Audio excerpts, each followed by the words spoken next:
Namaku Ratna Prameswari. Di usia 48 tahun, aku mengembuskan napas terakhir sendirian di kamar rumah sakit yang dingin. Aku mengira setelah mati, semuanya akan selesai. Tak ada rasa sakit, tak ada air mata, hanya gelap lalu hilang. Tapi aku salah. Saat mataku terpejam, tiba-tiba aku merasakan tubuhku ringan. Ketika ku buka mata, aku tidak lagi di rumah sakit. Aku berada di ruangan putih luas. Tak ada dinding, tak ada langit, hanya cahaya. Lalu sesuatu muncul di hadapanku. Sebuah layar besar, seperti layar bioskop, perlahan menyala. Dan di sana, aku melihat keluargaku. Waktu di layar itu bergerak cepat. Tertulis 20 tahun kemudian. Aku melihat Rama dan Rian, dua putraku, yang dulu begitu dekat. Sekarang mereka bermusuhan seperti musuh bebuyutan. Semua gara-gara seorang wanita licik bernama Maya. Wanita itu berpura-pura lugu, menjerat Rian duluan, lalu menggoda Rama demi harta. Akhirnya, mereka berdua saling benci, bahkan hampir saling bunuh. Aku menjerit, tidak, mereka saudara, mereka tidak boleh begini, tapi tentu saja, tak ada yang mendengarku. Lalu layar berganti. Aku melihat Raisa, putri bungsuku.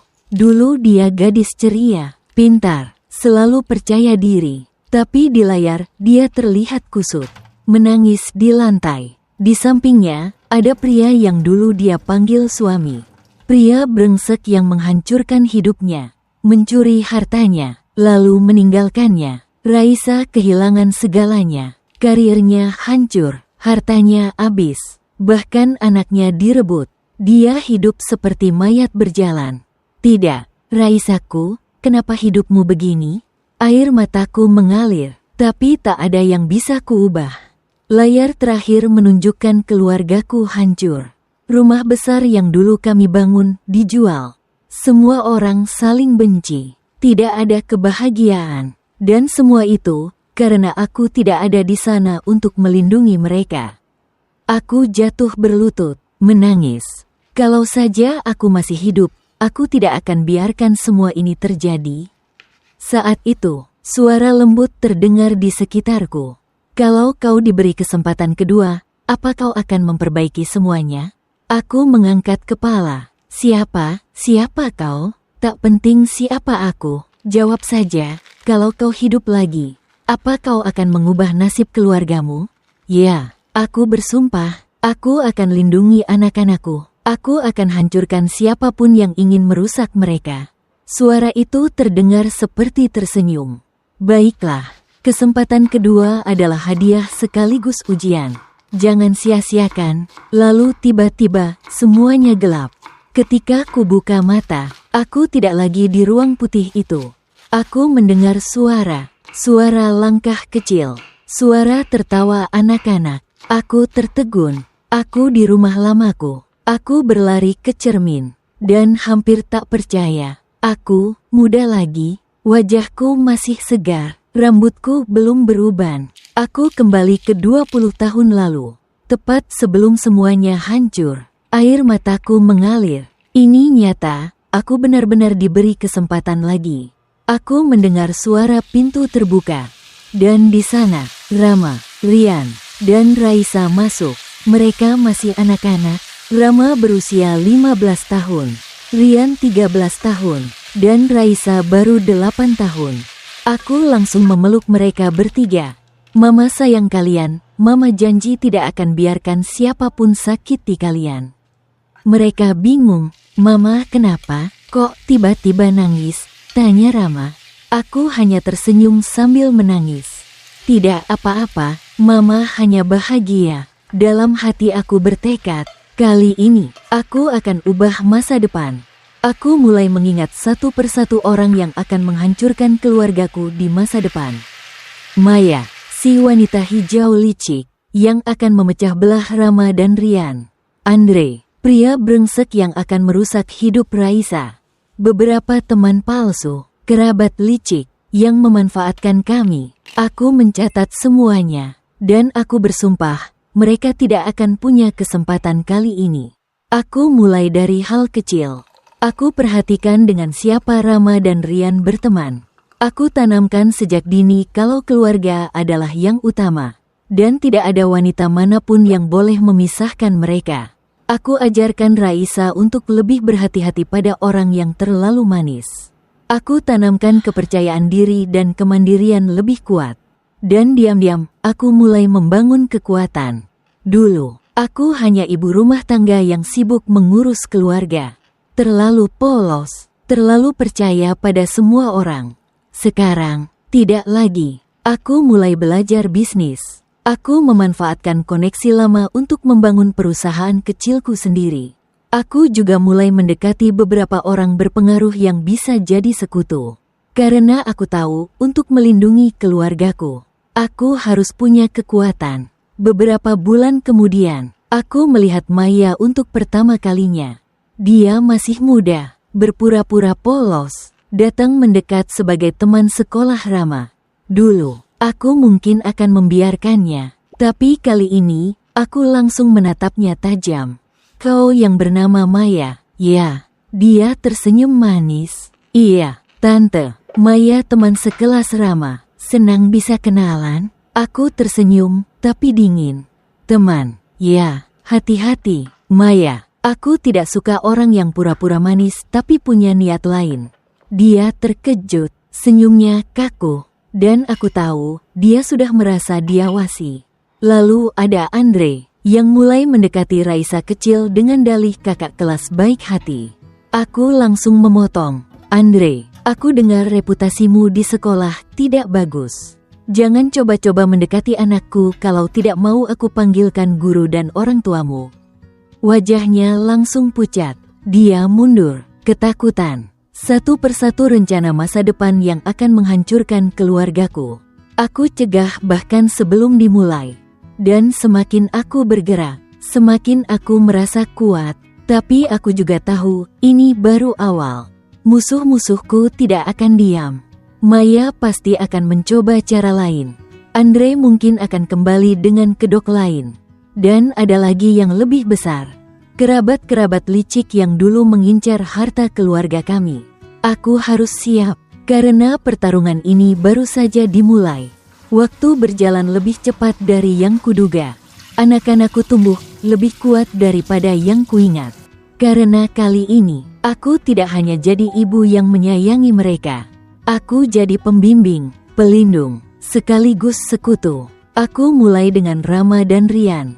Di masa lalu, mereka saudara yang sangat dekat. Tapi akhirnya terpecah belah karena Maya. Wanita itu licik, memainkan hati mereka berdua. Lalu menimbulkan rasa benci. Aku tidak akan biarkan itu terulang. Suatu sore, aku memanggil mereka berdua. Rama, Rian, duduk sini. Mama mau bicara serius. Mereka duduk di sofa, sedikit bingung melihat wajahku yang serius. Mama ingin kalian janji, apapun yang terjadi nanti, siapapun yang datang ke hidup kalian, kalian tetap saudara. Tidak ada wanita manapun yang boleh memisahkan kalian. Rama mengerutkan alis. Kenapa tiba-tiba ngomong gitu? Ma, aku menatap mereka tajam. Karena di luar sana banyak orang licik. Mereka bisa pura-pura baik, tapi niatnya merusak. Mama tidak mau kalian saling benci hanya karena seseorang yang tidak pantas. Rian langsung mengangguk. Aku janji, Ma, aku nggak akan ninggalin Kak Rama. Rama juga akhirnya mengangguk. Ya, aku juga janji. Kita saudara selamanya. Aku tersenyum lega. Dalam hati, aku bertekad memperkuat janji itu dengan tindakan nyata. Beberapa minggu kemudian, Maya mulai mendekati Rama. Dia datang ke rumah, membawa kue, berpura-pura jadi teman manis. Rama, yang polos, hampir saja termakan pesonanya. Tapi aku tidak tinggal diam. Aku mengundang Maya ke ruang tamu. Lalu aku menatapnya lama, tersenyum, tapi dingin. Maya, aku tahu siapa kau sebenarnya. Dia langsung kaget, tapi berusaha tetap tenang. Tante, maksudnya, aku tahu kau bukan gadis polos seperti yang kau tunjukkan. Aku tahu niatmu mendekati Rama bukan murni pertemanan. Wajahnya pucat. Dia mencoba tersenyum kaku. Tante salah paham. Aku mendekat. Suaraku rendah tapi tajam. Dengarkan baik-baik. Kalau kau berani sedikit saja melukai anak-anakku, aku pastikan kau dan keluargamu tidak akan tenang hidup di kota ini. Dia langsung gemetar. Tante, pergi. Dan jangan pernah coba lagi. Sejak hari itu, Maya tidak berani mendekat. Skenario masa depan mulai berubah. Aku juga fokus pada Raisa, putri bungsuku. Di masa lalu, dia terlalu percaya cinta. Dia jatuh ke pelukan Andre, pria manis yang ternyata brengsek. Lalu hidupnya hancur. Sekarang, aku tidak mau dia jadi gadis naif. Aku mulai mengajarinya cara membaca karakter orang, cara mandiri, dan mengenal cinta yang sehat. Suatu hari, Andre mencoba mendekat lagi, berpura-pura baik sebagai kakak kelas. Aku langsung muncul sebelum dia sempat bicara manis. Andre, aku dengar kau sering buat masalah di sekolah. Ya, kalau kau berani sentuh anakku, aku akan panggilkan orang tuamu dan pihak sekolah. Mengerti? Dia langsung kabur ketakutan. Raisa heran. Mama, dia kan cuma mau ngobrol. Aku menatapnya lembut tapi tegas. Nah, tidak semua orang yang kelihatan baik itu tulus. Belajar lihat hati-hati siapa yang layak dipercaya. Dia mengangguk, dan aku tahu benih kemandirian mulai tumbuh dalam dirinya. Aku juga tidak tinggal diam dalam urusan bisnis. Di masa lalu, aku terlalu fokus pada rumah tangga, membiarkan suamiku mengurus keuangan keluarga. Itu kesalahan besar. Ketika aku mati, keluarga tak punya perlindungan. Sekarang, aku mulai membangun perusahaan sendiri. Aku menghubungi kenalan lama, membuka usaha kecil di bidang properti dan konsultan keuangan. Sedikit demi sedikit, aku punya kekuatan finansial. Dan aku sengaja membuat perusahaan itu atas namaku, bukan atas nama keluarga suami. Karena aku tahu nanti akan ada kerabat licik yang mencoba mengambil alih harta keluarga. Tapi kali ini, aku sudah siap. Namun semakin aku bergerak, semakin banyak musuh yang merasa terancam. Kerabat jauh suamiku, Ratih, mulai curiga. Dia adalah orang yang di masa lalu akhirnya merampas rumah keluarga kami setelah aku mati. Sekarang, dia mulai bertanya-tanya kenapa aku tiba-tiba aktif bisnis. Suatu sore, dia datang berkunjung. Dia tersenyum palsu, memandangku dari atas ke bawah. Ratna, kok akhir-akhir ini sibuk banget? Katanya mau fokus di rumah.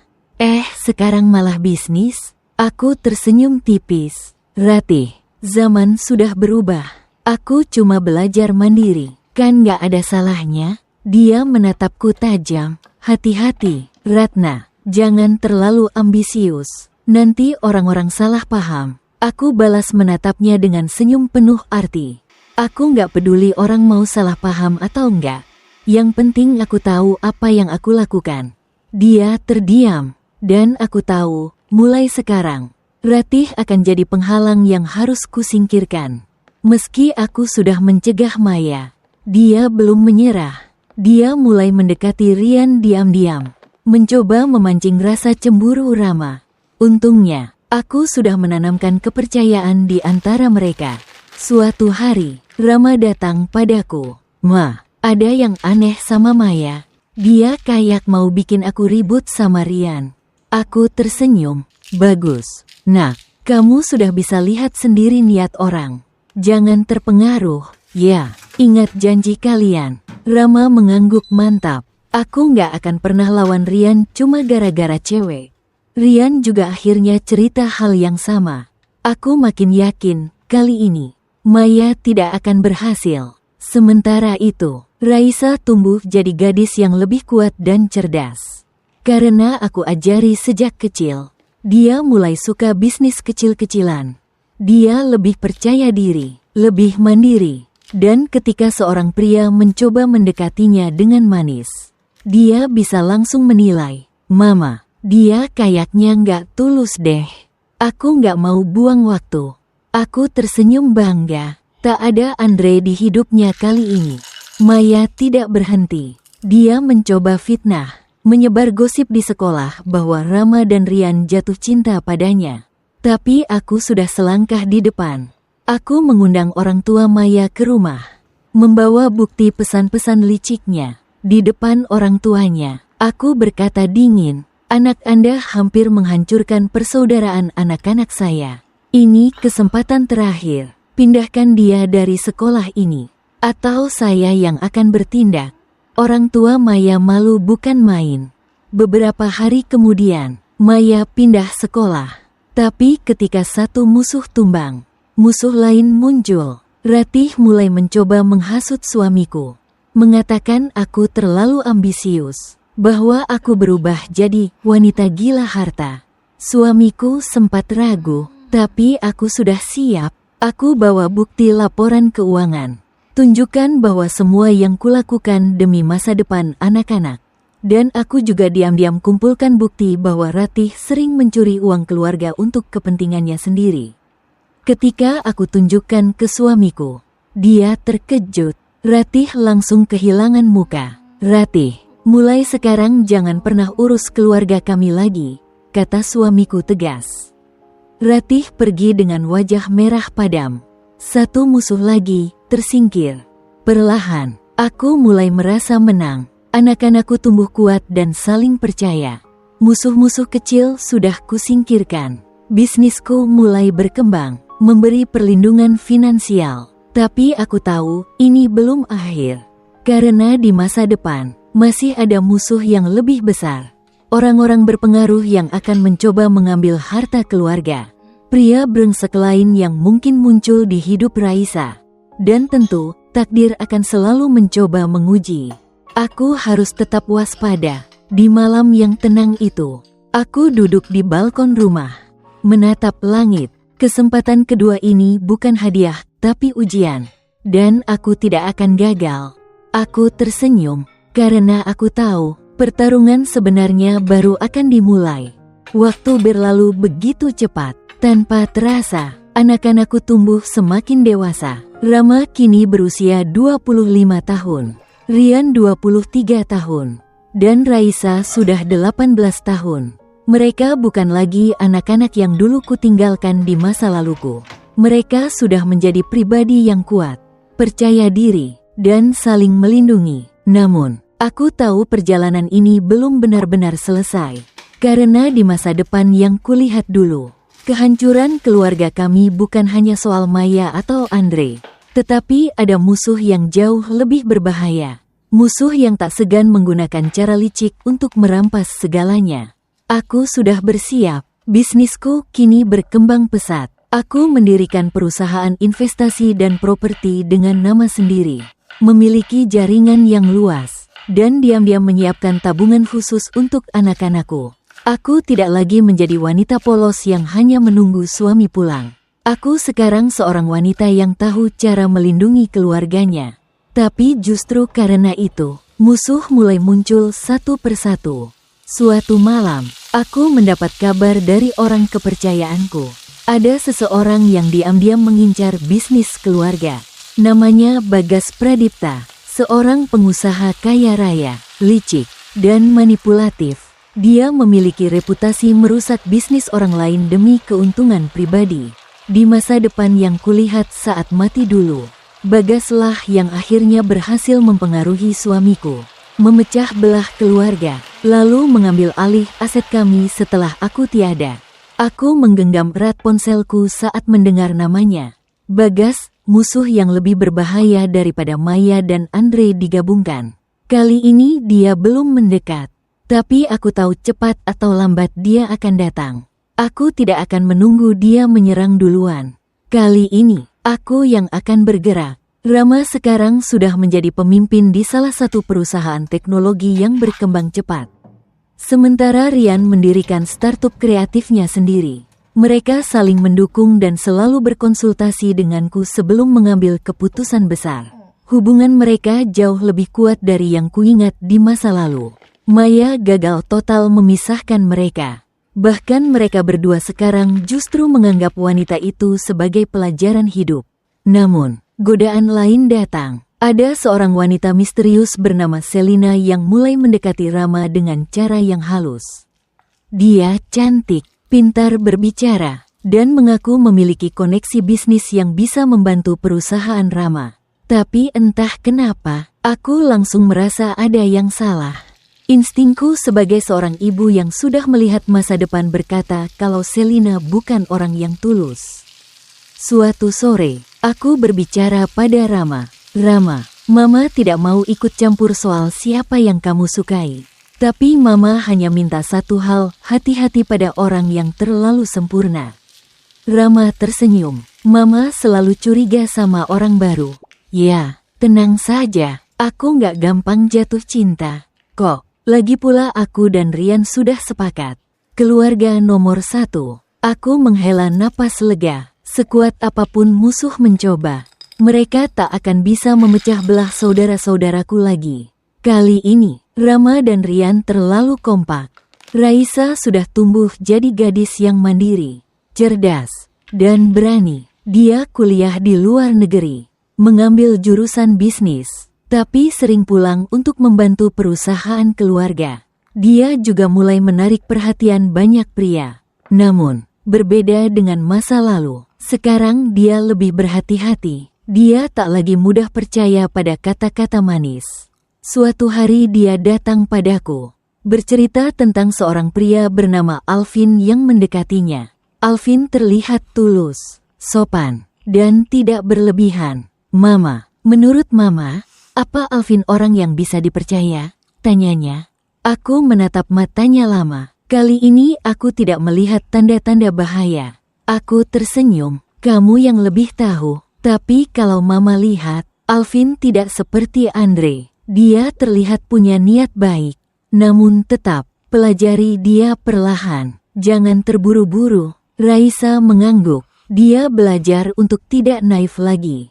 Dan aku tahu dia tidak akan mengulangi kesalahan masa lalu. Seperti yang kuduga, Bagas akhirnya muncul. Dia datang dengan senyum ramah, menawarkan kerjasama bisnis yang tampaknya menguntungkan. Dia juga mendekati suamiku, mencoba membuatnya percaya bahwa Bagas bisa menggandakan keuntungan keluarga dalam waktu singkat. Di masa lalu, suamiku termakan rayuannya. Bagas memanfaatkan kepercayaan itu untuk mencuri aset keluarga, lalu menghancurkan bisnis kami sedikit demi sedikit. Kali ini, aku sudah siap. Saat Bagas datang ke rumah, aku menyambutnya dengan senyum tipis. Bu Ratna, senang akhirnya bisa bertemu. Saya dengar ibu sekarang sukses dengan perusahaan properti. Luar biasa sekali. Saya yakin kalau kita bekerja sama, kita bisa. Aku memotong kalimatnya dengan tenang. Pak Bagas, saya sudah tahu reputasi Anda di dunia bisnis. Dan saya tidak tertarik pada kerjasama yang hanya menguntungkan satu pihak. Dia terdiam, tapi matanya tetap licik. Rupanya ibu sudah dengar gosip. Jangan percaya semua yang orang bilang. Bu, saya ini orang yang setia pada rekan bisnis saya. Aku mendekat, menatapnya langsung. Saya tidak percaya gosip, saya percaya data. Dan semua data tentang Anda menunjukkan kalau Anda berbahaya. Jadi kalau boleh saya sarankan, jangan coba-coba mendekati keluarga saya. Wajah Bagas langsung kaku. Dia tidak menyangka aku akan seberani itu. Namun aku tahu, dia tidak akan menyerah semudah itu. Dia akan mencari cara lain. Mungkin melalui orang-orang di sekitarku. Beberapa minggu kemudian, gosip mulai menyebar di media. Ada berita palsu yang mengatakan perusahaan Rama terlibat skandal keuangan. Kemudian ada fitnah bahwa startup Rian menerima dana ilegal. Bahkan ada kabar bahwa Raisa berselingkuh dengan dosennya di kampus. Semua itu adalah trik kotor Bagas untuk menjatuhkan nama keluarga kami. Tapi aku sudah siap, aku punya tim hukum dan PR yang kuat. Dalam waktu singkat, semua fitnah itu terbongkar, dan nama Bagas mulai tercoreng di mata publik. Dia berusaha membalas dengan lebih agresif. Tapi semakin dia melawan, semakin banyak bukti kejahatannya yang kami bongkar. Aku juga memanfaatkan jaringan bisnis yang kubangun selama bertahun-tahun untuk menekan Bagas. Mitra-mitranya perlahan meninggalkannya. Proyek-proyeknya gagal. Hingga akhirnya, Bagas benar-benar kehilangan pijakan. Terima kasih sudah mendengarkan cerita ini sampai akhir. Semoga kisah ini memberi inspirasi dan hiburan untuk kalian. Jangan lupa like, share, dan subscribe agar tidak ketinggalan cerita menarik lainnya. Sampai jumpa di kisah selanjutnya. Setelah badai itu, aku melihat anak-anakku semakin solid. Rama dan Rian bekerja sama dalam bisnis besar. Raisa mulai merintis brand fashionnya sendiri. Dan mereka saling mendukung tanpa iri hati. Tidak ada lagi jurang di antara mereka. Mereka tahu siapa musuh sebenarnya. Dan mereka tidak pernah lagi membiarkan orang luar memecah belah. Suamiku pun berubah. Melihat bagaimana aku menghadapi semua masalah dengan kepala dingin. Dia akhirnya benar-benar mempercayai kemampuanku. Kami menjadi pasangan yang lebih kuat, lebih saling mendukung. Dia tidak lagi mudah terpengaruh orang lain. 20 tahun kemudian, aku masih hidup. Aku duduk di teras rumah besar kami yang kini penuh tawa anak cucu. Rama menikah dengan wanita yang benar-benar tulus. Rian juga menemukan pasangan yang baik. Dan Raisa menikah dengan Alvin, pria yang sejak awal memang tulus mencintainya. Bagas, dia sudah lama bangkrut dan menghilang dari dunia bisnis. Maya, dia hanya menjadi kenangan buruk yang tak pernah bisa kembali. Andre, hidupnya hancur karena ulahnya sendiri. Aku melihat ke sekeliling. Dulu, saat aku mati, aku melihat keluarga yang hancur. Tapi kini, aku melihat keluarga yang bahagia, harmonis, dan saling melindungi. Masa depan sudah berubah. Takdir sudah kutulis ulang. Suatu malam, saat aku duduk sendirian di balkon, aku kembali teringat pada suara yang pernah kudengar setelah kematianku. Kesempatan kedua adalah hadiah sekaligus ujian. Aku menatap langit dan tersenyum. Terima kasih. Karena sudah memberiku kesempatan ini, aku berhasil. Aku menutup mata, merasa damai. Aku tahu kini anak-anakku tidak akan pernah lagi menghadapi nasib buruk. Mereka sudah kuat, mereka sudah siap menghadapi dunia. Dan aku akhirnya bisa bernapas lega.